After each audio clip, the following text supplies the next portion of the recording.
है गाइस, आजकल Olympic Paralympics का मौसम चल रहा है और वहाँ एक गेम काफ़ी ज़्यादा वायरल है जिस गेम का नाम है ताइक्वांडो। और बहुत लोगों ने इस गेम का नाम भी नहीं सुना होगा।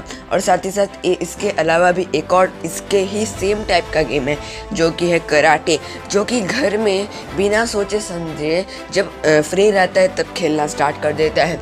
आज हम जानने वाले हैं इन दोनों गेम्स का अंतर। तो चलिए आज की इस वीडियो को स्टार्ट करते हैं। वीडियो को स्टार्ट करने से पहले आपसे एक छोटा सा रिक्वेस्ट, आप अगर हमारे चैनल पर नए चैनल को जरूर से सब्सक्राइब कर दीजिए और साथ साथ बेल आइकन प्रेस करना ना भूले। Let's no. तो सबसे पहले आपको ये जानना पड़ेगा, जो ये दो खेले हैं, ये जो दो आत्मरक्षा के तौर तरीके हैं, ये कौन से देश का मुल्का है? तो इसका जवाब है कि कराटे जो है वो आप ज़रूर जानते होंगे कि जापानी मुल्का है, और जबकि ताइक्वांडो कोरियन मुल्का है, यानी नॉर्थ कोरिया साउथ कोरिया वहाँ काफ़ी ज़्यादा खेला जाता है।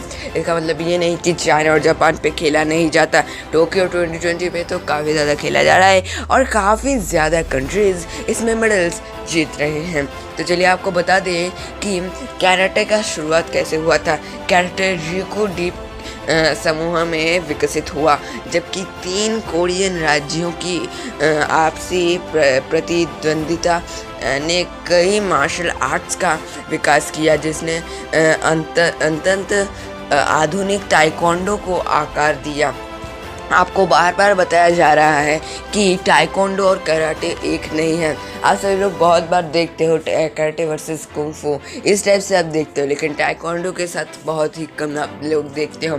ताइक्वांडो आत्मरक्षा के लिए अधिक है, जबकि कराटे को मार्शल आर्ट की आक्रामक शैली के रूप में देखा जाता है। तो इस चीज़ को आपको थोड़ा समझना पड़ेगा कि जो ताइक्वांडो है वो आत्मरक्षा के लिए किया जाता है। मतलब कोई अगर आपको अटैक करता है तो आप उस पे अटैक कर सकते हो ताइक्वांडो के सहारे, और ताइक्वांडो पे पैर का इस्तेमाल काफ़ी ज़्यादा होता है। ये आपको एक और बार समझना पड़ेगा। और साथ ही साथ आपको ये भी समझना पड़ेगा कि सिर्फ और कराटे एक मार्शल आर्ट है, एक खेल टाइप का है।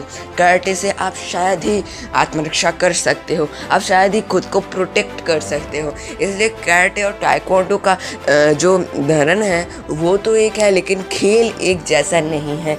ताइक्वांडो पे पैरों का इस्तेमाल ज़्यादा किया जाता है और कराटे में हाथों का इस्तेमाल ज़्यादा किया जाता है। हाथ का उपयोग कराटे में अधिक किया जाता है, जबकि पैरों का उपयोग ताइक्वांडो में अधिक किया जाता है।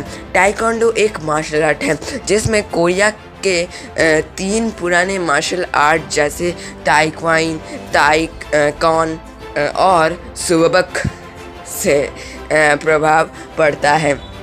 तो यहाँ आपको सिर्फ ताइक्वांडो के बारे में पता चला, यहाँ कराटे का कुछ नामो निशान नहीं है इस वाले पॉइंट पे, क्योंकि इस वाले पॉइंट पे कोरियन का कोई नाता ही नहीं है, कोरियन का कोई रिलेशनशिप्स ही नहीं है, बिकॉज कराटे एक जापानीज मार्शल आर्ट टाइप है।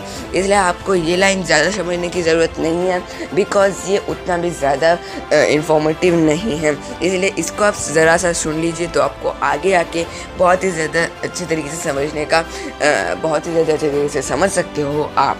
तो आप सभी लोगों को एक और 2 पॉइंट बता दिए जाए। एक कराटे का रुख कम है, जबकि एक ताइक्वांडो व्यवसायी उसे लात मारने के लिए पैरों का उपयोग करने की अनुमति देने के लिए अधिक है। मतलब आपको ये बताया जा रहा है कि कराटे का जो रुख है वो कम है, जबकि एक ताइक्वांडो जो है ना उसके व्यवसाय उसे लात मारने के लिए पैरों का उपयोग करने की अनुमति देने के लिए अधिक है। तो ये आपको बहुत ही ज़्यादा समझने की ज़रूरत है। तो मैंने भी जब पहले ये लाइन पढ़ा तब मुझे भी समझ में नहीं आया। आप बार बार इस वीडियो को रिवाइंड करके सुनिए, आप अच्छे तरीके से समझने की कोशिश कीजिए। दिल से अगर आप समझेंगे तो आपको भी समझ आएगा। और लास्ट जो पॉइंट है वो है ताइक्वांडो ओलंपिक में पदक का खेल है, जबकि कराटे एक ओलंपिक खेल नहीं है। यानी ताइक्वांडो ओलंपिक में खेला जाता है, ओलंपिक का एक स्पोर्ट्स है। और जो ही ताइक्वांडो खेलते हैं हर साल, मतलब हर ओलंपिक में, रियो ओलंपिक हो गया, लंदन ओलंपिक हो गया, बीजिंग हो गया, एथेंस हो गया, सिडनी हो गया, जितने भी ओलंपिक्स हुए हैं, मिनिमम 1 का तो कोई ना कोई तो फ्रैक्चर होगा ही।